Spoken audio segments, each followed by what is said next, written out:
Hello everyone out there. After a short sojourn, I'm now back. Illness cannot keep me down, although it will knock me down temporarily. Thank you for the ongoing support, and for those that are continuing to like and subscribe to the channel. Please do, if you're seeing this video, like and subscribe yourself. It helps the channel grow, keeps me motivated, and ensures that I'll be putting more quality content out there. This is a continuation of the What to Look For in a Self-Defense School series, and this is tangentially related in the sense that it's more about concepts of self-defense. But it is important that the school you're picking as a self-defense school, and remember, we're not about a fighting school, we're not about a martial arts school, we're about a self-defense school. It's important that they are able to convey and teach these things to you. And this is the legal, the ethical, and the moral considerations. If they're not able to articulate these fully, then you've not got a self-defense school. You've got someone that's teaching physical techniques. Again, nothing necessarily wrong with that, but it's a very different sphere than that of self-defense, self-protection, call it what you will. Legal, ethical, and moral are the underpinnings of the societal operations. And at its simplest level, legal, the laws of the land, that's a federal thing, countrywide initiative. Ethical are those precepts which tend to govern polite society to make it function in a smooth manner. So if the law is the wheels, then the ethics are the grease. And the moral is an essentially personal decision for you. Now, when you hear people talk about self-defense, they always talk about the legal aspects of it, and rightfully so, because it's pointless not understanding the legal implications of what you're going to be doing, where you're going to be going, and the actions that you could undertake. So it's pointless defending yourself from a physical attack and then going to jail for 10 years because you went too far or you acted when you shouldn't have done, etc., etc., etc. So the legal considerations absolutely have to be borne in mind, specifically when it comes to the level of force you can use, when you can use that force, when lethal force is a consideration. Is there a duty to retreat? Is there a duty to stand your ground? Can you defend others? Can you defend property? All these facets need to be understood. They're very, very much individual to countries, to nations, and sometimes into individual jurisdictions. I have a good understanding of the areas where I worked as a police officer. I have a very good understanding of self-defense globally. However, I encourage you to take a little bit of your money and invest it in about an hour or so with a lawyer, especially if it's a lawyer that specializes in criminal law and has dealt with clients that have done assaults or been charged with assaults before. It's money well spent. Most people will spend $200 or $300 on a seminar to kick the pads in 17 punch combinations and think they've learned something. Take that same money, let's take an hour with a lawyer, maybe over a coffee or even a sandwich or something, and I think you'll find it an enlightening experience, and one which will actually take your self-defense training to the next level. When you seek out the best diet, you go to a nutritionist. Fitness, you go to a fitness coach and conditioning coach. Boxing, you go to a boxing coach, etc. Law, go to a lawyer. They tend to be the best at that sort of thing. If you don't know a lawyer, then a good police officer that's a friend of yours will often give you an input. But please be wary, not all police officers are created equally, and their grasp of the law is often functional rather than actually in depth. So that's the legal side. The ethical side is the trickier one, because this tends to govern what we do as a society. Simple ethics are like, flushing the toilet when you're done with it, wiping the toilet seat when you peed on it, putting a shopping cart back when you've used it. Those small pieces which as a society we consider the right thing to do. There is always crossover between them. For example, if you ever mention the idea of a man striking a woman, that often comes up into a very big legal and ethical debate. Was she attacking him? Was he in danger? Should he have done something else? And you tend to find that a lot of the times people will say, well, under law he could do that, but a man should never hit a woman.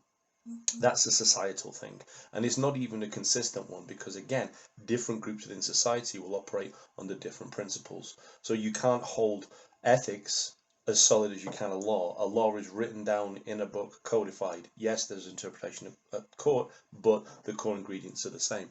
Ethics are malleable, and they tend to drift and shift as societies change. What was ethical at one time is considered unethical now, and vice versa. We only need to look at things like segregation in the United States. That was considered ethical because that was how society functioned.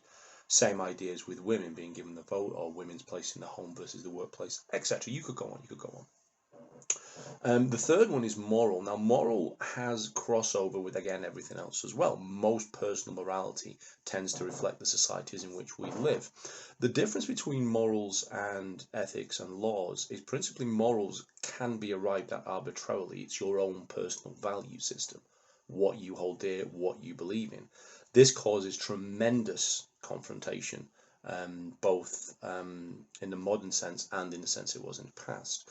If your religious beliefs adhere particularly strongly to a particular asset or facet of society, and we'll take an obvious example, gay marriage, or something along those lines, or babies out of wedlock, or whatever it happens to be.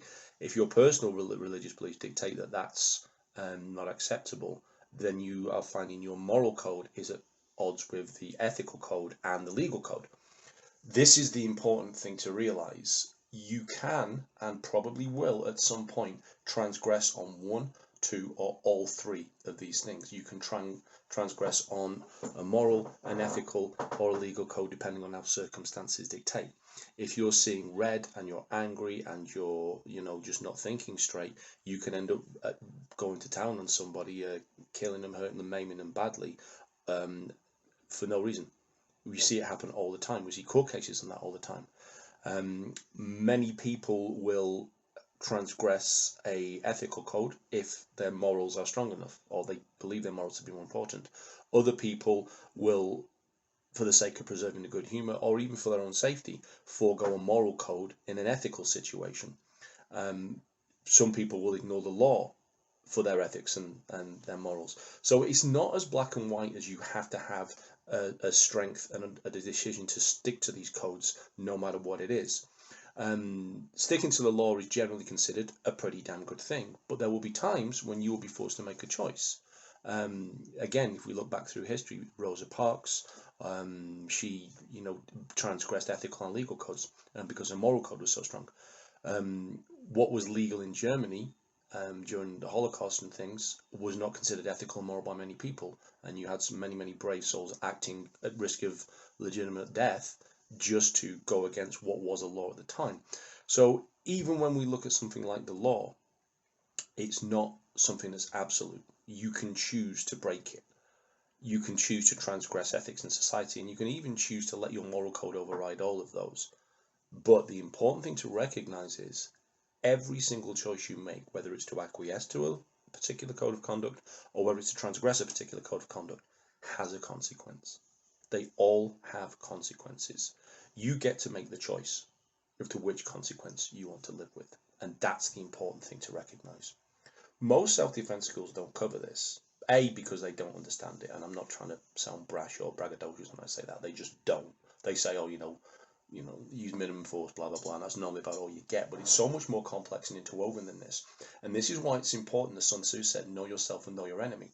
You know someone's going to mug you, you know someone's going to attack you, you protect your house from burglars and all the good stuff that goes along with that. But unless you know your own code and conducts and things, you are going to be put in situations where you have to literally riff it and build the plane in the air.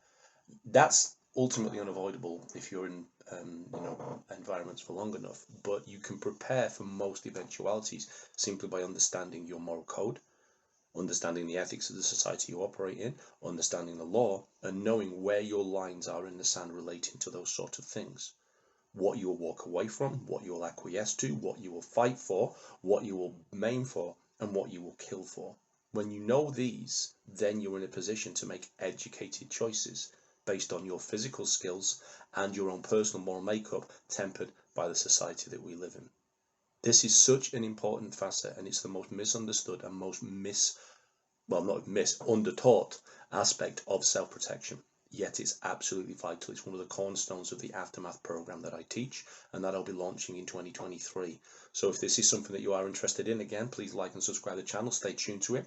Find me on Facebook, Aftermath the Fight After the Fight, Instagram at HavocHound, and Twitter at AftermathMatic. And anytime you see something that you think is of value, please do comment. If you think it's not of value, please comment as well. I enjoy the discussion. I enjoy the interplay. And feel free to share this anywhere you see it. It's a pleasure to be able to just share my insights, thoughts, and experiences that I've developed over the years. And I hope that there is some value in it for you guys. Take care of yourselves and each other, and I'll speak to you very, very soon.